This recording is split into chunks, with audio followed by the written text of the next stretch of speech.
المروكي الساكن في البريجة. السلطات الأمنية في الجزائر هاكم الصدق والمصداقية هاكم.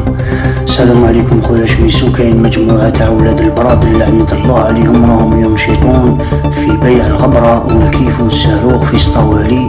لازم بإذن الله تعالى تحرض عليهم السلطات ويقضوا على هذه الجماعة. هذه الجماعة الإجرامية تبدأ من البريجة وتروح حتى البوشاوي، يقودها المدعو رضا الهوكش أو الهوغش المروكي الساكن في البريجة القديمة، اللي جاية في الدخلة غير تدخل من الوطورود اللي راهو يعطي لهم الغبرة.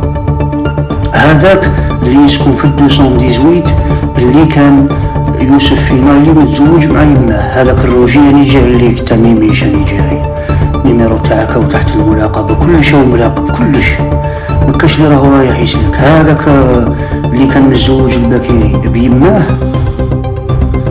ايوا يقولوا الوليد البكيري، يتسمى يوسف البكيري، هو اللي راه يبعث السلعة من المغرب، والوسيط بين رضا الهوكش ويوسف البكيري هذا اللي كان متزوج بيماه تاع 218 لعنة الله عليهم جميعا، رضا الهوغش وخوه محمد المروكي وخالد برغوثي ولا برغوثي اللي كان في السجن وخرج غير ما عندوش بزاف، ومعاهم شكيب تاع مورياس، ومعاهم قرودة وفروخة وخدوخرين.